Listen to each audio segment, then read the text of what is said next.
place in the chamber as to where we sit and wait for whatever businesses that may come in front of us.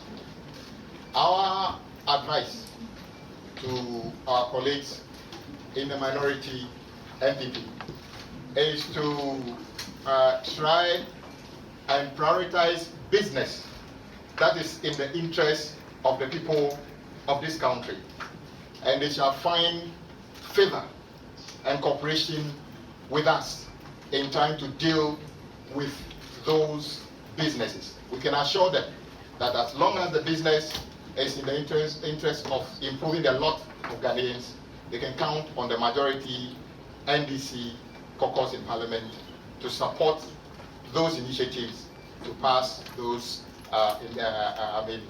things that would help the people of this country. So it is a very brief information we are giving you. We will be attending upon the House as directed by Mr. Speaker. We shall be taking our seat in the chamber in accordance to the majority side, which we are in Parliament, and we shall be open to supporting our colleagues in the minority to conduct businesses that are in the interest of the people of this country. Thank you.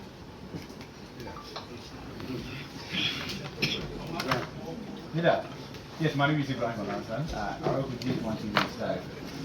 Leader, tomorrow you are returning.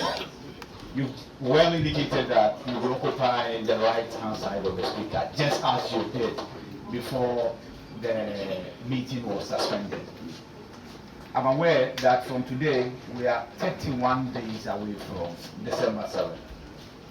How much of further delays, as far as certain is concerned, can your side tolerate? If, for instance, tomorrow there's another adjournment, how much of that can you tolerate before you say that we are not returning, we have to campaign, we have to return to the next Parliament? Thank you. First of all, we don't have any control as to how many times our colleagues can activate that portion of the Constitution and standing orders, and we invite us to a needless emergency recall. That is entirely within their procurement. But I can agree with you that we are all on the field campaigning for our constituents to renew our mandate. How long can we take this? As long as they are ready to be recalled, I can guarantee you we shall be available to be attending upon the House as directed by Mr. Speaker.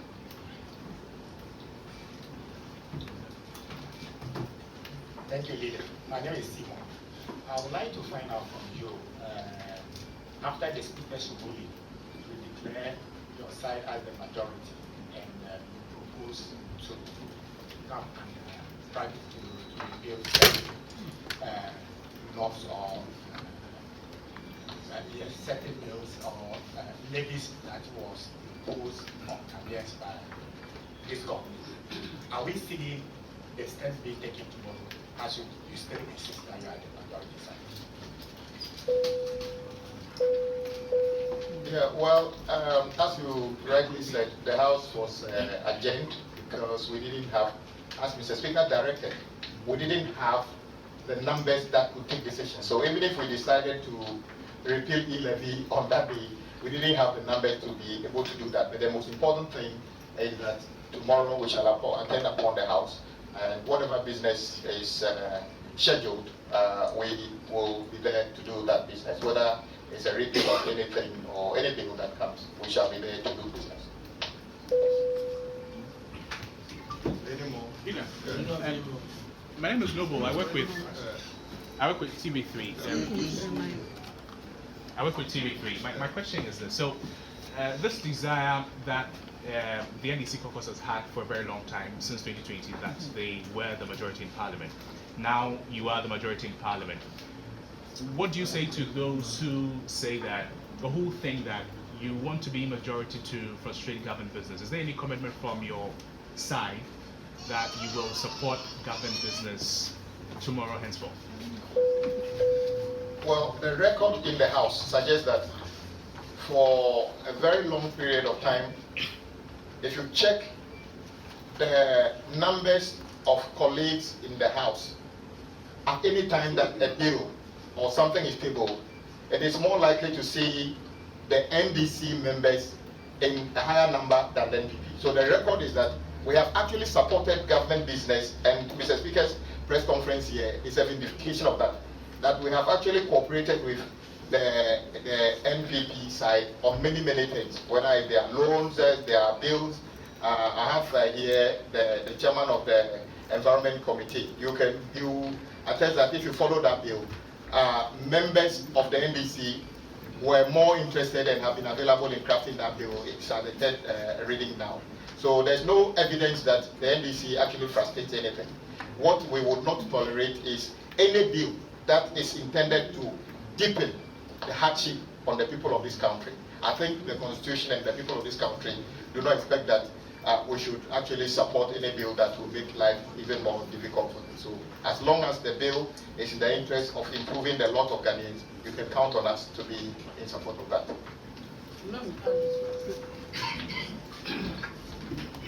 I think that all the current numbers, 137, 137, and with Honorable Speaker, if we wanted to sabotage government business, we have done that right from the beginning of this parliament.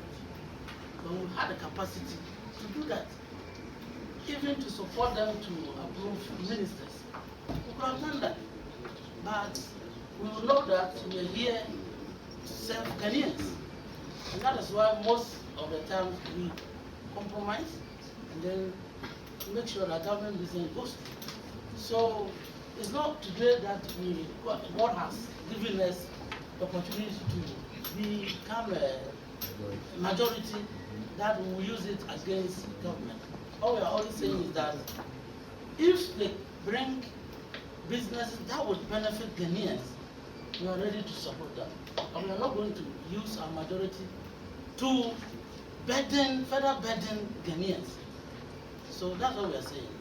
And Ghanaians will testify that if we have a diabolic mind against government, nothing would have stopped us from sabotaging government business, but that is not the objective. For example, if they were to bring a bill to fund the building of a cathedral tomorrow, and we block it, will you say we are frustrating government business or we are protecting the public against further deteriorating level of governance? So we are very clear on our mind. We are supporting a business that improves the lot of Ghanaians. I guess, last one. Yeah, thank you very much. Leader, my name is Clement. There have been a lot of concerns about tensions that have actually heralded or actually been part of the 8th Parliament, which a lot of people are not happy about. Can we be assured that tomorrow, should push comes to shove, we will not see anything that would further mar the beauty of our democracy, our parliamentary democracy, as we see? Thank you. Well, I can guarantee you that I have not seen in this Parliament a situation where we are unable to peacefully or reasonably resolve issues. Though I've seen in other Parliament, even in advanced Parliament, people getting physical. There's nothing like that. Nobody is planning to do anything. In any case, what would be the reason for anybody to do that? The NDC is a majority, and the reason we have majority, you know it, because 3 people from the NPP side have conducted themselves in a way that automatically takes them out of Parliament under Article 97. One person from the NDC side did the same thing and is in the same category. So what exactly is it that is in dispute here? There's nothing in dispute. That issue has already happened. The effect has already taken place. The NDC has got more members of Parliament than NPP, and that is why Mr. Speaker, during his press conference, he is not the one who determines who is a majority or minority. That position comes with the numbers you have in Parliament. Currently, they are less than our number, so we assume the majority status before we're going to go into the House as the status was the last time, which is we are the majority. And I don't even think this should be a problem for government. If you want to do your business, why are you more interested in your position rather than serving the people of this country? You are a minority, and the majority is saying that you bring your business, we'll support you to do it. But you want to spend the whole time arguing as to your personal aggrandizement rather than doing the work of the people of this country. So I'm challenging them. If you love Ghana, come and let's do business on the floor with your new minority status, with our new majority status. We shall support you. Last one. Okay. Yes. I want to ask, what is your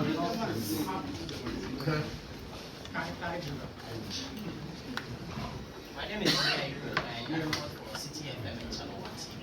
Would it be unlawful to have these members of parliament who have had their seats declared vacant return to the House tomorrow, and what action would you take as a Have they told you that?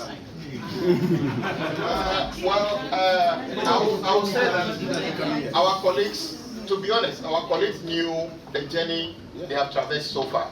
So since they took that step, none of them have appeared in Parliament.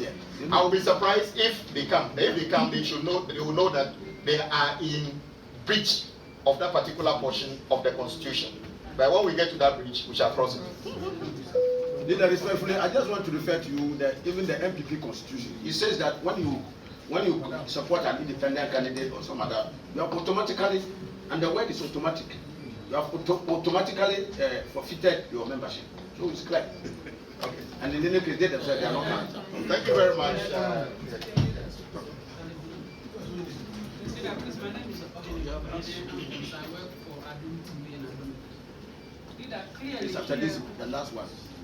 Clearly, the speaker spoke on this subject, and then at a point in time, he decided not to make comments on the case that is before the Supreme Court. The Supreme Court was clear in its ruling and asking the speaker to stay the decision before the ruling.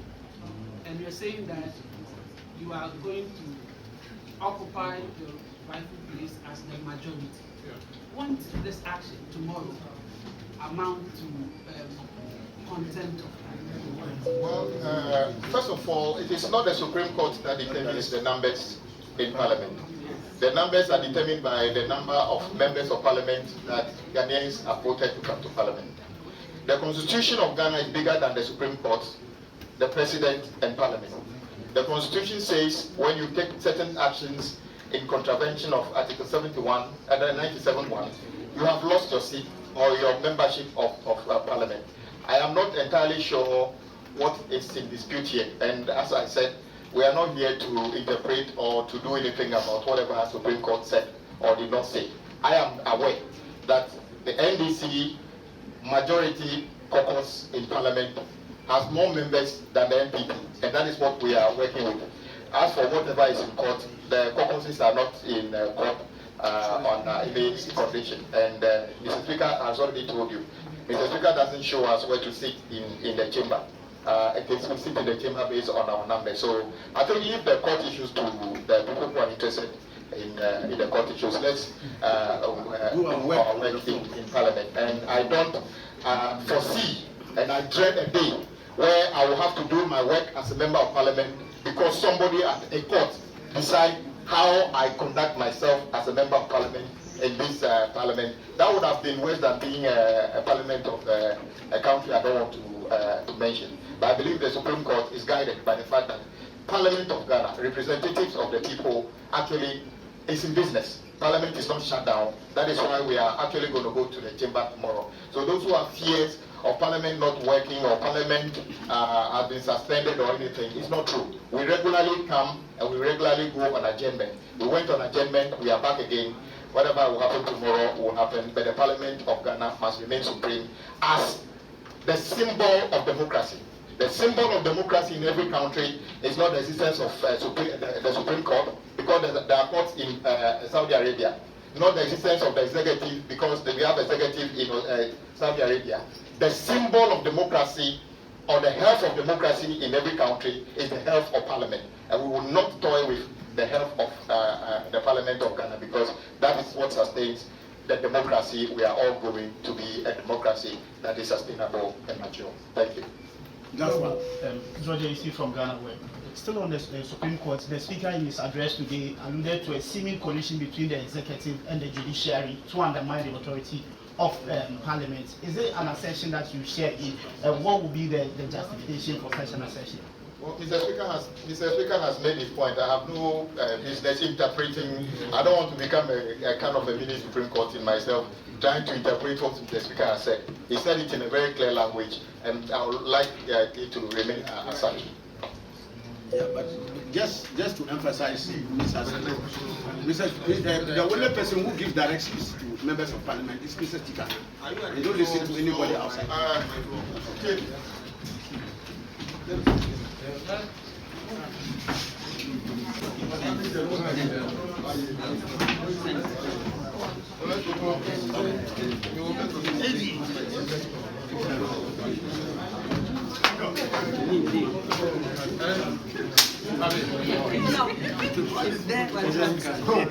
And they said the elephant has won in America.